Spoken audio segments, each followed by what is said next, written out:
Next మిగతా వార్తల్లో ఏందా ఇది, కేసీఆర్ బిందాస్, ప్రజలకు చేరువయ్యేందుకు ఆసక్తి చూపని నేత, ఫామ్ హౌస్లో మనవడికి వ్యవసాయ పాఠాలు. మరి ఇప్పుడు ఆయన వ్యవసాయం చేసుకుంటేనో ఎవడేం తప్పు పడతలేడు ఆయన్ని. కాకపోతే ఆయన చేయాల్సిన పని ఏంటంటే గజ్వేల్ ఎమ్మెల్యే పదవికి ఫస్ట్ రాజీనామా చేయాలి. ప్రధాన ప్రతిపక్ష నాయకుడి పదవికి రాజీనామా చేయాలి. రాజీనామా చేసి నువ్వు వ్యవసాయమే చేసుకుంటావా, లేకపోతే 400 ఎకరాల భూమిలో పండి బొరలాడతావా, లేకపోతే ఇంకేమన్నా చేస్తావా, తాగుతావా, తింటావా, అది నీ ఇష్టం. నిన్ను ఎందుకు జనం క్వశ్చన్ చేస్తున్నారు? నువ్వు ఒక నియోజకవర్గానికి ఎమ్మెల్యేగా ఉన్నావు. దాంతోపాటు 38 మంది ఎమ్మెల్యేలు నిన్ను మా నాయకుడు అని, అసెంబ్లీలో మా నాయకుడు అని మీ పార్టీ తరపున ఎన్నుకున్నారు. ఆ పదవి మీకు ఉన్నందుకు మీకు ప్రోటోకాల్ లభిస్తున్నది. ఒక మంత్రికి ఏ రకమైన ప్రోటోకాల్ ఉంటుందో రాష్ట్ర ప్రధాన ప్రతిపక్ష నాయకుడికి కూడా అదే రకమైన ప్రోటోకాల్ ఉంటుంది. అలవెన్స్లు ఉంటాయి, జీతం ఉంటుంది. దానికి ఎమ్మెల్యేకి సంబంధించిన దాదాపు 3 లక్షలు 4 లక్షలు జీతం వస్తున్నది. ప్రధాన ప్రతిపక్ష నాయకుడికి ఇవ్వాల్సిన సెక్యూరిటీ కానీ, భద్రత కానీ, మీకు రావాల్సిన సౌకర్యాలన్నీ వస్తున్నాయి. ఇవన్నీ ఎట్లా వస్తున్నాయి? ప్రజలు కట్టే ట్యాక్స్లతో నీకు వస్తున్నాయి. తింటున్నావు, మెక్కుతున్నావు, పడుకుంటున్నావు. నువ్వు ఆ పదవులకు రాజీనామా చేసి నువ్వు ఏమైనా చేసుకో, మనవాడికి నేర్పుకుంటావా, ఇంకేమైనా చేస్తావా, మీ ఇష్టం, మీ ఫ్యామిలీకి సంబంధించిన విషయం, ఎవరు అడగరు. సోషల్ మీడియాలో వీడియో వైరల్, ప్రజల నుంచి సర్వత్రా విమర్శలు.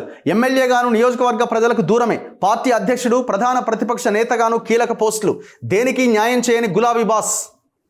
వీళ్ళు బీఆర్ఎస్ వాళ్ళు ఏం చెప్తారు, ఎందుకు వస్తాడే అంటే ఆయన టైంకి వస్తాడు, ఆయన రావాలా మేము ఉన్నాం కదా, మరి ఆయన రావాలా మేము ఉన్నాం కదా, మీరే తీసుకోండి ఆ పదవి, ఆయనకి ఎందుకు ఆ పదవి? చేతగానోడు, బయటికి రాలేనోడు ఆ పదవిలో ఉండడం దేనికి? ఎవరు ఎక్కడ పోతే ఏంటి, బిందాస్, వాడికేంది రంది రౌసు లేదు, బిందాస్గా ఉన్నాడు అనేది సామెత మాత్రమే ఇది. మాజీ ముఖ్యమంత్రి కేసీఆర్కు సంబంధించిన వీడియోను సోషల్ మీడియాలో చూసిన వారంతా ఈ సామెత గుర్తుకు తెచ్చుకుంటున్నారు. తాజాగా ఆయన మనవడు హిమాన్ష్కు ఎర్రవల్లి ఫామ్ హౌస్లో వ్యవసాయ పనులు నేర్పిస్తూ కేసీఆర్ కనిపించారు. ఈ వీడియో సోషల్ మీడియాలో వైరల్గా మారింది.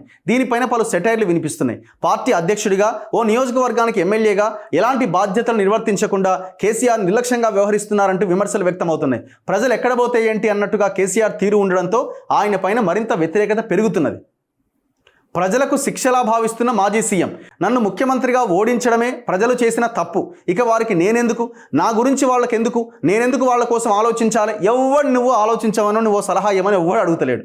నువ్వు నీ పదవులకు రాజీనామా చేసి నీ ఇంట్లో నువ్వు బండుకో, తాగు, ఏమైనా చేసుకొని అడుగుతున్నారు జనం. పదవి ఉన్నది కాబట్టి అడుగుతున్నారు, పదవి లేకపోతే ఎవడు అడగడు. ప్రజలకు తన విలువ తెలియాలని, అప్పుడే ప్రజల్లోకి వస్తాననే రీతిలో ఆయన్ను కలిసిన కొద్దిపాటి నాయకులతో అన్నట్టు సమాచారం. నీ విలువ తెలిసేదేందా బాబు? నీ విలువ తెలిసేది, నీ విలువేంది? భూములు, కబ్జాలు, వ్యవహారము, కొడుక్కి బిడ్డకి అధికారం ఇచ్చేసి రాష్ట్రం మొత్తాన్ని గ్యాంగ్ రేప్ చేయమని నువ్వు అప్పగించేసినావు. నీ విలువ తెలిసేదేంది? ఇంకా నీ విలువ ఏమున్నది? నీ విలువ ఏమన్నా కాపాడుకోగలిగినవా నువ్వు?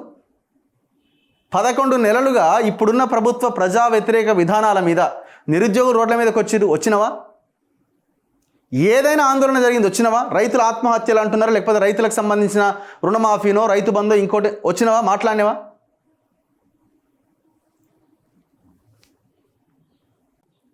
విషయం ఏంటంటే మనం ఎక్కువ ఎక్స్పెక్ట్ చేస్తున్నాం ప్రజలు, కానీ ఇంకెవరు ఏం అవసరం లేదు.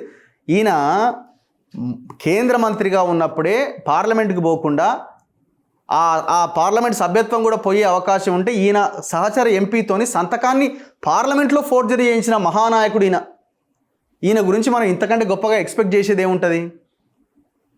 ఆనాడు ఆయన బయటికి రాలేదు, ముఖ్యమంత్రిగా బయటికి రాలేదు, ఇప్పుడు బయటికి రావట్లే. ఆయన తీరే అది, ఆయన వ్యవహార శైలే అది, అంతే ఉంటుంది, అది మారదు అది. సో మనం ఏం చేయాలంటే ఇట్లాంటి వాళ్ళ గురించి ఆలోచించి వదిలేయాలి. కాకపోతే ఏంటంటే ఆయనకు పదవి ఉన్నది, ఆ పదవికి ఆయన రాజీనామా చేయమని డిమాండ్ చేయాలి.